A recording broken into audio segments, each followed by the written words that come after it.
आगामी 23 जनवरी को देश के राष्ट्रपुत्र सुभाष चंद्र बोस की जन्म जयंती शौर्य दिवस के रूप में मनाई जाती है। इसी को लेकर आज राजधानी दिल्ली के इंडिया इस्लामिक कल्चर सेंटर में राष्ट्रीय जागृति संस्थान द्वारा एक भव्य कार्यक्रम का आयोजन किया गया। इस कार्यक्रम में मुख्य अतिथि के रूप में पूर्व केंद्रीय मंत्री और इंडिया इस्लामिक सेंटर के प्रेसिडेंट सलमान खुर्शीद मौजूद रहे।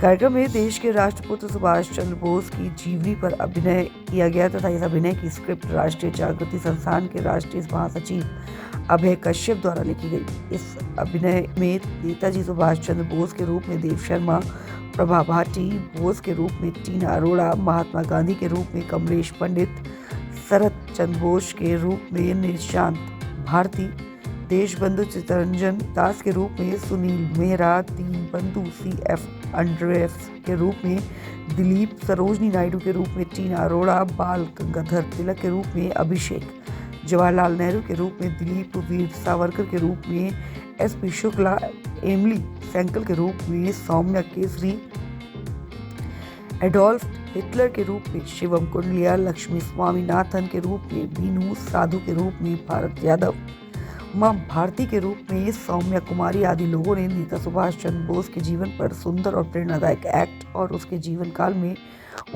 काल में हुई घटनाओं को दर्शाया। इस कार्यक्रम की खास बात यह रही कि इस कार्यक्रम में युवाओं की भागीदारी ज़्यादा नजर आई। वहीं मीडिया से बात करते हुए क्या कुछ कहा पूर्व केंद्रीय मंत्री सलमान खुर्शीद और कार्यक्रम के आयोजक ने, आइए सुनाते हैं इस खास रिपोर्ट में। देखिए, हम लोगों का हमारी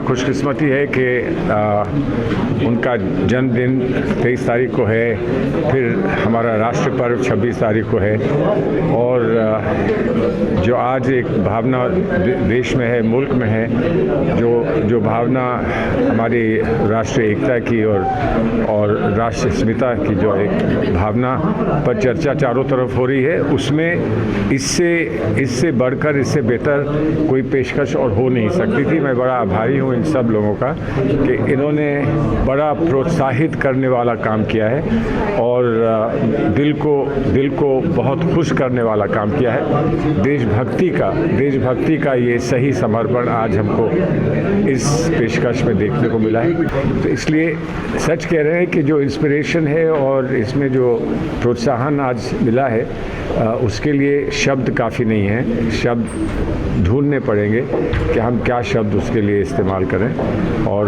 मैं ये मानता हूँ कि जो नौजवान यहाँ पर आज आए थे, जिन्होंने देखा होगा और उनको प्रेरित करने वाले उनके सारे ही परिजन जो यहाँ आए थे, वो सब ये मानते होंगे कि ये एक ऐसा सबक है, एक ऐसी सीख है, एक ऐसी समझ है जिससे हम देशभक्ति का आह्वान कर सकते हैं, देशभक्ति को और मजबूत कर सकते हैं। मैं इन सबको बहुत बहुत बधाई देता हूँ। कश्यप साहब को बहुत बहुत बधाई देता हूँ। आज को लेकर देश के युवाओं को क्या कुछ संदेश रहेगा आपकी तरफ से? युवाओं को वही संदेश है, तुम हमको खून दो, हम तुमको आज़ादी देंगे।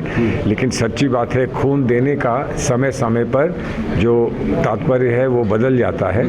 आज़ादी की लड़ाई में क्या था और आज रोज़ के संघर्ष में क्या है, लेकिन समर्पण की बात है। मुझे समर्पण दो, हम तुमको आज़ादी देंगे। आज़ादी भी कौन सी आज़ादी? मानसिक आज़ादी, आपको देश को बढ़ाने की आज़ादी, देश के लिए समर्पित होने की आज़ादी। इन शब्दों को हम सही प्रयोग शब्दों का करें और उसको सही तरह से समझें। मैं समझता हूँ उसी के लिए आज इसने प्रेरित किया हमको।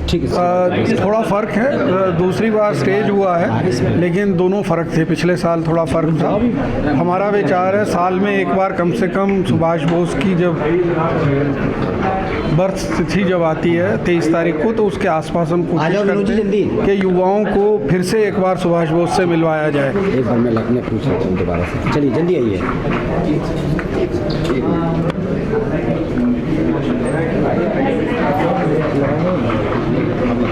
जी सर, आज के कार्यक्रम को लेकर बताइए। जिस तरीके से आज का कार्यक्रम युवा, आपने देखा होगा अधिकतर दर्शक जो थे वो युवा थे और पूरा का पूरा हमारा उद्देश्य यह है कि युवाओं को फिर से उनके जो प्रेरणा स्रोत हैं जो हीरो हैं, जो नायक हैं, जन नायक, देश नायक, उनको फिर से एक बार मिलाया जाए, जिसमें सुभाष बोस अग्रणी हैं। और सुभाष बोस की जीवन जो है वो बहुत ही इंस्पिरेशनल है, जैसा आपने देखा होगा। और कुछ कारणवश उनकी मृत्यु पे बहुत बातें होती हैं, जीवन पर कम होती हैं। मृत्यु तो अंत है, जीवन जो है वो एक ऐसी धारा है जिसके सहारे कई जीवन आगे बढ़ सकते हैं। तो पूरा उद्देश्य सुभाष बोस की प्रेरणा को यूथ में, युवाओं में प्रकाशित करना है। आज के दौर में जिस तरीके से कुछ यूथ है जो सोशल मीडिया में लीन है, सोशल मीडिया के माध्यम से अपने आप को दिखाने की कोशिश कर रहे हैं, लेकिन इस तरीके का जो एक्ट दिखाया गया है, तमाम यूथ को आपने यहाँ बुलाया है, कितनी बड़ी प्रेरणा यूथ को मिलती है। और आने वाले वक्त में जब आप कार्यक्रम करेंगे तो क्या लगता है कि यूथ को सबसे ज़्यादा इसमें भागीदारी करनी चाहिए? देखिए साहब, ऐसा है कि अगर आपने देखा हो, एक व्यक्ति भी हॉल से उठ के छोड़कर नहीं गया। बिल्कुल सही। और मैं नाम नहीं लूँगा, लेकिन कई लोग जो हैं जो हमसे कह रहे थे हम 10 मिनट के लिए या 15-20 मिनट के लिए आ पाएंगे, फिर हमें यहाँ जाना, एक भी उठकर नहीं गया। तो इससे प्रभाव कुछ तो हुआ होगा, एक बात। दूसरी बात, जो लोग YouTube में, इसमें उसमें 1960 के दशक में लोग चरस गांजा में व्यस्त थे, तो हर युग में कोई एक कारक बनता है, कोई लेकिन प्रेरणा भी बनती है। तो युग के कारक अच्छे बुरे कार्य कराते हैं, लेकिन कोई युग पुरुष प्रेरणा बन के आगे आते हैं, और वो युग पुरुष समय में नहीं बंधे होते। राम भी युग पुरुष हैं, सुभाष भी युग पुरुष हैं। तो हमारा ध्येय यह है कि हम विभिन्न युग पुरुषों से अपनी जो यूथ है, जो अपना जो युवा वर्ग है, उसको इंट्रोड्यूस कराते रहें। अभी हम 2 और युग पुरुषों पे कार्य कर रहे हैं इसी प्रकार के। एक तो पूर्णो संगमा, जो हमारे स्पीकर थे लोकसभा के, उनका जीवन भी बहुत ही प्रेरणादायक है। और एक हम काम कर रहे हैं पुष्यामित्र सुंग पर, जिनके बारे में बहुत कम लोग जानते हैं, लेकिन शायद आज हिंदुस्तान है तो सिर्फ पुष्यामित्र सुंग की वजह से, तो उस पर भी हम कार्य कर रहे हैं। तो ये हमारे कार्य क्षेत्र की एक प्रारंभिक प्रयास है, और आप सबका सहयोग और आप सबका जो भी फीडबैक होगा, उससे हम और अपने को इम्प्रूव करने का प्रयत्न करेंगे। सर, ये कब से आप करते आ रहे हैं? ये हम लोग 2022 से जी। अभी तक कितने एक्ट हुए? अभी तक हमने प्ले 2 बार किया है, थोड़ा थोड़ा फर्क वर्जन है। और ये प्ले हम स्कूलों तक ले जाना चाह रहे हैं, जहाँ हम स्कूल के लोगों को ट्रेनिंग देंगे इस प्ले को अपने बच्चों के साथ कराने की। और स्कूल में भी स्कूल में भी 1 घंटे का, हमारा टाइम 1 घंटे का है, और इसमें थोड़े कुछ सीन बढ़ जाते हैं। अगली बार जब करेंगे जी बहुत चेंजेस होगा? नहीं, ज़्यादा चेंज नहीं होते, पर यह घटनाक्रम ये हो सकता है हम उनकी मृत्यु तक ले जाएं। पिछली बार जैसे हम मृत्यु तक ले गए थे, इस बार हमने उससे कुछ पहले किया। कुछ हमने एक वर्जन है जिसमें हम आनंद मठ की जो प्रेरणा है, जो एक पुलिस के साथ झगड़ा हो जाता है डीएम का, जिससे आनंद मठ की उत्पत्ति होती है, वहाँ से शुरू किया एक वर्जन। तो ऐसे अलग अलग। ठीक है।